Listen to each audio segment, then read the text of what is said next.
کہ اس کو قتل کرتے ہیں یا کسی دور بیابان جنگل میں اس کو پھینک دیتے ہیں کہ تاکہ ہمارے والد کا چہرہ ہمارے لیے خالی ہو جائے اور وہ ہم سے پیار کرنے لگے اور یوسف کو بھول جائے۔ تو پھر یہ ان میں سے ایک نے کہا کہ یوسف کو قتل نہ کرو، وَأَلْقُوهُ فِي غَيَابَتِ الْجُبِّ، اس کو ایک گہرے کنویں میں، جو بیابان کنواں ہے جہاں سے کوئی پانی نہیں نکالتا، اس میں ڈال دیتے ہیں۔ تو خیر انہوں نے وہاں پر ڈال دیا اور اس کے بعد وہاں سے ایک قافلہ گزرا۔ تو پہلی بات تو یہ ہے کہ یہ یوسف علیہ السلام کو لے کر گئے تو حضرت یعقوب اس پر راضی نہیں تھے، تو انہوں نے بڑی قسمیں کھائی کہ ہم ان کی حفاظت کریں گے اور ساتھ لے کر چلیں گے۔ تو یوسف علیہ السلام کو کہا کہ یعقوب علیہ السلام کو کہا کہ آپ ہمارے ساتھ یوسف کو کیوں نہیں بھیجتے؟ تو انہوں نے کہا اخاف ان یاکلہ الذئب وانتم عنہ غافلون، اس سے یہ بھی پتہ چلتا ہے کہ ان کی عمر چھوٹی تھی۔ تو کہا کہ مجھے یہ خطرہ ہے کہ کہیں بیڑیا اس کو نہ کھا لے اور تم اس سے غافل ہو گئے۔ تو کہنے لگے کہ بیڑیا ان کو کھائے گا، ونحن عصبۃ، ہم ایک جماعت ہیں، ہم طاقتور ہیں، ہم کتنے بھائی ہیں ان کے، تو بیڑیا ان کو نہیں کھا سکے گا۔ تو خیر اس کے بعد جب ان نے وہاں پر ڈال دیا کنویں میں، تو آ کر اپنے والد گرامی سے یعقوب علیہ السلام سے کہنے لگے کہ ان کو بیڑیا کھا گیا ہے، اور پھر جھوٹا خون بھی ساتھ قمیضوں کے لگا کر لے آئے۔ تو جب دیکھا یعقوب علیہ السلام نے تو کہا فصبر جمیل واللہ المستعان علی ما تصفون، کہ میں صبر ہی کرتا ہوں لیکن تم لوگ سچ نہیں کہہ رہے۔ اس کے بعد ایک قافلہ گزرا اور انہوں نے جب وہاں پر اپنا ڈول ڈالا کہ ہمیں کوئی پانی مل جائے پانی پینے کے لیے، تو پانی کے لیے جو آدمی گیا تھا تو اس نے جب کنویں میں دیکھا تو کہنے لگا یا بشرا ھذا غلام، کہ خوشخبری ہو ہے قافلے والوں، تمہیں ایک خوبصورت سا بچہ یہاں پر نظر آیا ہے۔ وَأَسَرُّوهُ بِضَاعَةً وَاللَّهُ عَلِيمٌ بِمَا يَعْمَلُونَ، تو انہوں نے نکالا اور اپنے ساتھ لے کر چل دیے اور پھر جا کر بیچ دیا۔ اور بیچا جب تو اس وقت مصر میں جو بادشاہ تھا اس کی عورت نے اس کو خرید لیا، اور خریدنے کے بعد اپنے گھر لے آیا، بلکہ بادشاہ نے خرید لیا اور خرید کر اپنے گھر لے آیا اور اپنی زوجہ کو کہنے لگا کہ اس کو گھر میں جگہ دے دو، ممکن ہے کہ ہم اس کو اپنا بیٹا بنا لیں گے یا یہ ہمیں جو ہے نا اس سے فائدہ حاصل ہوگا۔ تو خیر یوسف علیہ السلام اس طرح ان کے گھر پرورش پائے، اور اللہ تعالیٰ فرماتے ہیں وَلَمَّا بَلَغَ أَشُدَّهُ آتَيْنَاهُ حُكْمًا وَعِلْمًا، جب وہ مضبوط ہوئے، قوت کو پہنچے، تو ہم نے ان کو حکمت بھی دے دی اور علم بھی عطا کر دیا۔ تو اس کے بعد جب وہاں پر رہنے لگے پھر ایک اور واقعہ پیش آیا۔ پہلی تو آپ یہ دیکھیں کہ کس طرح یوسف کے بھائیوں نے حسد کیا، تو اللہ رب العالمین نے یوسف علیہ السلام کو وہاں سے بچا کر ایک محل میں پہنچا دیا۔ اب محل میں دوسری پرابلم یہ ہوئی کہ جو عزیز مصر کی جو عورت تھی اس نے ان کو اپنی طرف ورگلانا چاہا اور دروازے بند کر دیے، جس کا اللہ تعالیٰ نے قرآن مجید میں ذکر کیا وَغَلَّقَتِ الْأَبْوَابَ وَقَالَتْ حَيْثَ لَكَ قَالَ مَعَاذَ اللَّهِ۔ تو یوسف علیہ السلام نے کہا کہ میں اللہ کی پناہ ہے، میں ایسا کام نہیں کر سکتا۔ اور اس کے بعد جب دروازے سے نکلنے لگے تو دیکھا کہ وہ بادشاہ دروازے پہ کھڑا ہے، تو یہ عورت کہنے لگی کہ یوسف نے مجھے ورگلانے کی کوشش کی ہے، تو اس کو آپ سزا دیں، اور پھر خود ہی سزا بیان کر دی کہ اس کی سزا کیا ہو سکتی ہے، ان یسجن او عذاب الیم، کہ اس کو گرفتار کر لیا جائے یا اس کو دردناک عذاب دیا جائے۔ تو یہ سزا چوز ہوئی۔ تو اس کے بعد یوسف علیہ السلام نے کہا کہ میں ایسا کرنے والا نہیں ہوں، بل ہی راودتنی عن نفسی، اس نے مجھے اس کی طرف مشغول کیا تھا اور اس نے مجھے ورگلانے کی کوشش کی تھی۔ وشہد شاہد من اہلیہا، اور تمہارے گھر کا ہی ایک گواہ موجود ہے۔ تو اس بچے نے اس وقت گواہی دی اور پھر یہ فیصلہ کیا کہ ان کان قمیصہ قد من قبل فصدقت، کہ یہ دیکھ لیں کہ اگر ان کی قمیض آگے سے پھٹی ہوئی ہے تو پھر یہ عورت سچی ہے، وَهُوَ مِنَ الْكَاذِبِينَ، اور یوسف پھر جھوٹ بولنے والے ہیں۔ وَإِنْ كَانَ قَمِيصُهُ قُدَّ مِنْ دُبُرٍ، اور اگر یوسف کی قمیض پیچھے سے پھٹی ہے تو اس کا مطلب یہ ہے کہ یوسف آگے کو بھاگ رہے تھے اور اس نے قمیض پکڑی تو قمیض پیچھے سے پھٹ گئی، تو لہٰذا یہ عورت جھوٹی ہے اور یوسف سچے ہیں۔ فَلَمَّا رَأَىٰ قَمِيصَهُ قُدَّ مِنْ دُبُرٍ، جب قمیض کو دیکھا گیا تو دلیل بالکل واضح تھی کہ قمیض پیچھے سے پھٹی ہوئی ہے۔ تو اس وقت یوسف علیہ السلام نے کہا کہ إِنَّهُ كَيْدَكُنَّ إِنَّ كَيْدَكُنَّ عَظِيمٌ، کہ یہ تمہاری تدبیریں ہیں اور تم عورتیں بڑی ہی تدبیریں کرنے والی ہو۔ پھر یعنی وہ اس وقت کے بادشاہ نے کہا اور یوسف علیہ السلام سے کہا کہ آپ اعراض کریں اور اس کے لیے اللہ تعالیٰ سے مغفرت مانگیں۔ اور اس کے بعد پھر ایک اور واقعہ پیش آیا، اس کا بھی اللہ تعالیٰ نے ذکر کیا کہ اب یہ بات مشہور ہوگی کہ بادشاہ کی بیوی ایک غلام اس کے ساتھ اس طرح کا اس کے عشق میں مبتلا ہوگی یا اس کی محبت میں مبتلا ہوگی۔ تو یہ بات جب عام ہوئی تو عورتوں نے باتیں کرنا شروع کر دی۔ تو عزیز مصر کی جو عورت تھی اس نے تمام کی دعوت، اس کو کہا کہ تم میرے گھر میں آؤ فلما سمعت بمکرہن ارسلت الیہن وآتت لہن متقا، ایک دسترخوان سجایا، وآتت کل واحدۃ منہن سکینہ، اور ہر ایک کو ایک ایک چھری ہاتھ میں دے دی، وقالت اخرج علیہن، اور کہا کہ یوسف کو کہا کہ اب آپ یہاں سے گزر کے جائیں یا ان کے سامنے ظاہر ہوں اور نکلیں۔ فلما رأینہ اکبرنہ،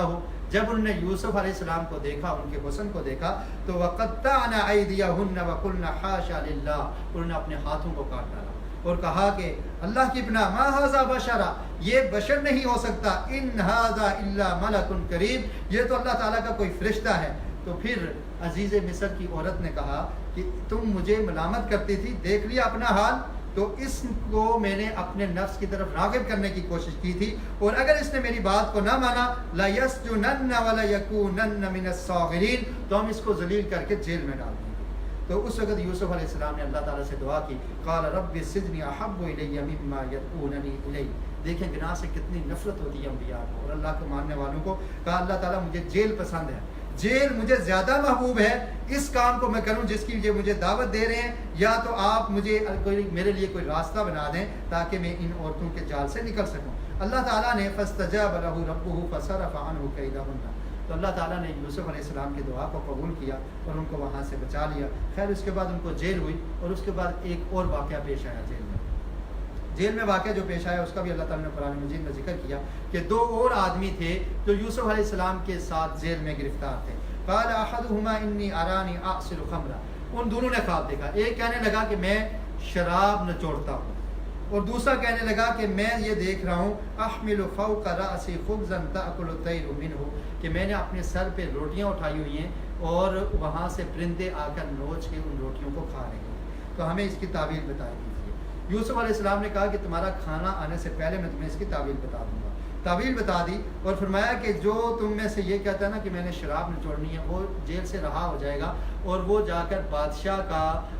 پانی پلانے والا یا اس کو شراب پلانے والا بن جائے گا اور بادشاہ کو جا کر پانی پلایا کرے گا۔ اور جو دوسرا جس نے کہا تھا کہ میرے سر کے اوپر روٹیاں ہیں، تو فرمایا کہ اس کو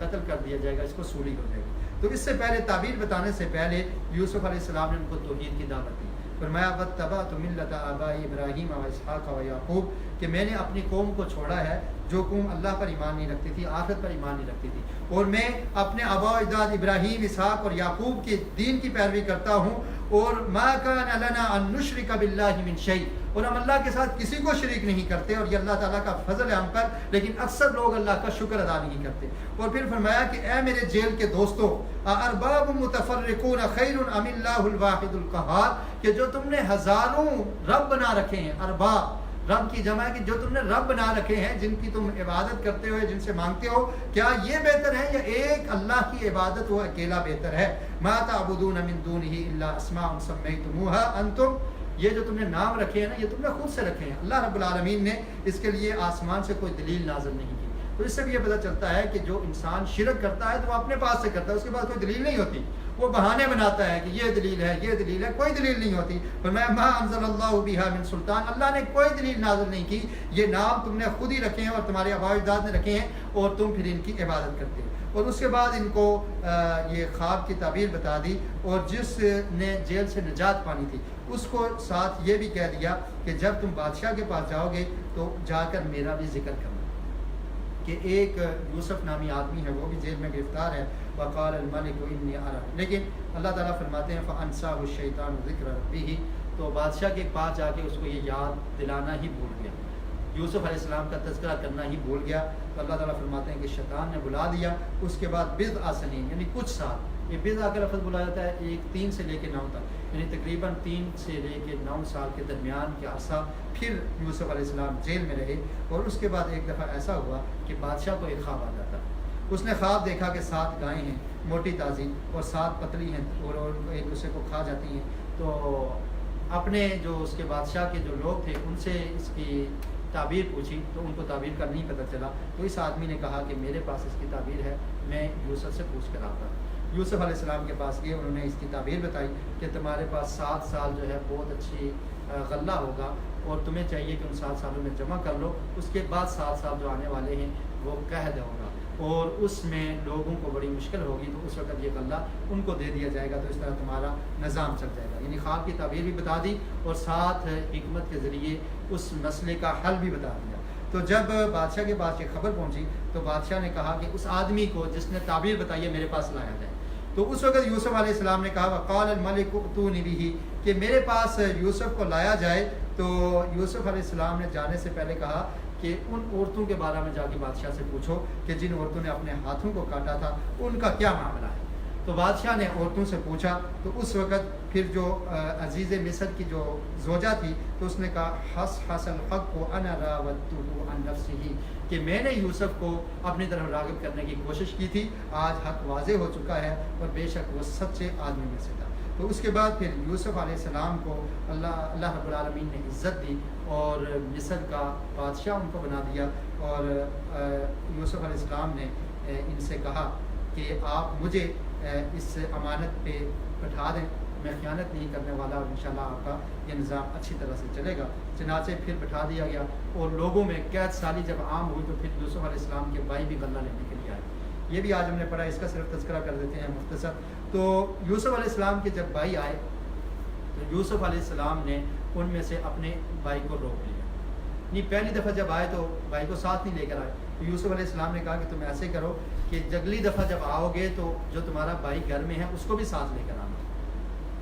تو انہوں نے جا کر اپنے والد یعقوب علیہ السلام سے تذکرہ کیا کہ بادشاہ کہہ رہا ہے کہ اپنے دوسرے بھائی کو بھی لے کر آنا. اور جب سامان کھولا تو سامان میں وہی جو پونجی یعنی جو قیمت لے کر آئے تھے وہ بھی یوسف علیہ السلام نے واپس کر دی تھی کہ تاکہ یہ لوگ پلٹ کر آئیں. تو جب انہوں نے سامان کھولا تو کہنے لگے کہ ہمارے والد دیکھیے ہمیں یہ چیز بھی واپس مل گئی ہے، اور بادشاہ نے کہا ہے کہ اگلی دفعہ تم اپنے بھائی کو لے کر آؤ گے تو ایک اونٹ اور تمہیں زیادہ غلے کا ملے گا. چنانچہ وہ دوسری دفعہ بھائی کو لینے کا انہوں نے مطالبہ کیا تو یعقوب علیہ السلام نے اس چیز سے انکار کر دیا، کیونکہ یعقوب علیہ السلام کہنے لگے کہ فَأَرْسِلْ مَعَنَا أَخَانَا نَقْتَلْ وَإِنَّا لَهُ لَحَافِظُونَ. کہنے لگے کہ یہ یعقوب کے بیٹے یوسف علیہ السلام کے بھائی کہ ہمارے ساتھ ان کو بھیجیے، ہم اس کی حفاظت کرنے والے ہیں. قَالَ هَلْ آمَنُكُمْ عَلَيْهِ إِلَّا كَمَا آمَنْتُكُمْ عَلَىٰ أَخِيهِ. یعقوب علیہ السلام نے کہا کہ پہلے تم نے مجھ سے ایسے ہی وعدے کیے تھے تو ایک بھائی کو جا کر تم غائب کر آئے ہو تو اب دوسرے کو بھی لے کر جانا چاہتے ہو. میں کیسے تمہاری بات پر یقین کر لوں کہ پہلے تم ایک کام کر چکے ہو. تو وہ کہنے لگے کہ ہم قسمیں کھانے لگے. فلما فتحوا متاعهم، جب انہوں نے اپنے سامان کو کھولا تو وہ چیز بھی اس میں سے یعنی سامان جو ان کی پونجی تھی وہ بھی واپس مل گئی. تو یعقوب علیہ السلام نے کہا کہ لن ارسلہ معکم حتی تؤتون موثقا، کہ جب تک تم مجھ سے پختہ وعدہ نہیں کر لیتے اس وقت تک میں نہیں بھیجوں گا. تو پھر انہوں نے پختہ وعدہ کیا اور کہا کہ اس کو چھوڑ کے نہیں آنا،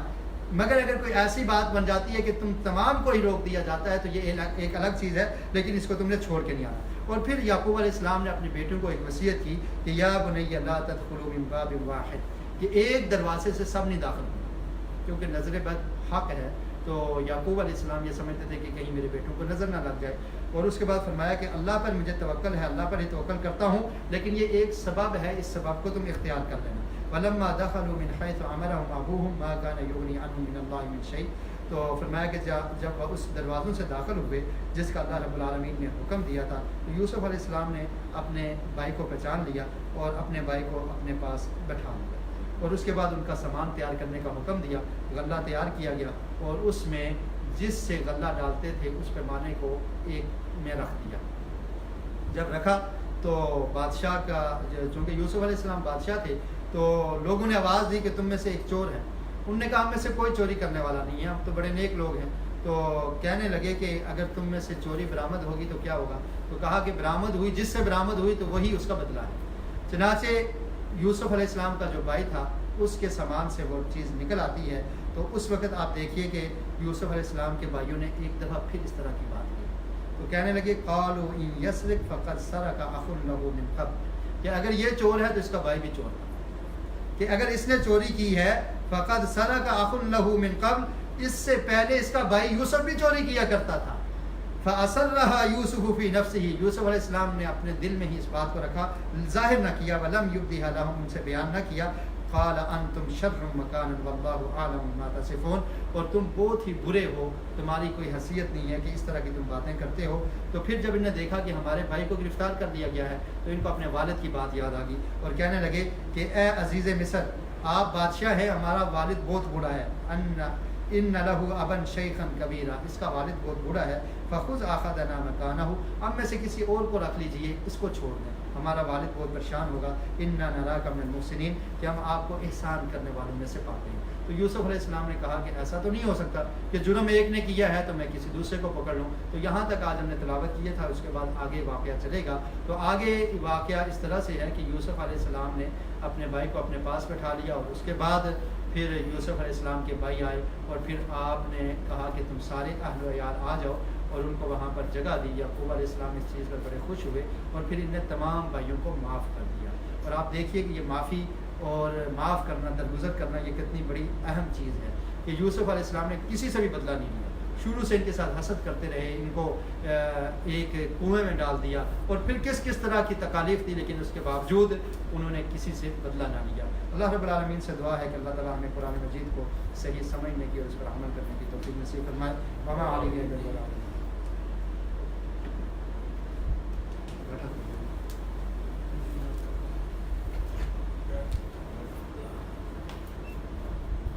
بند کرنا یا ٹھیک کرنا؟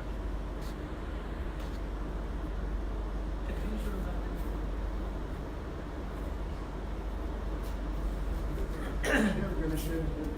you.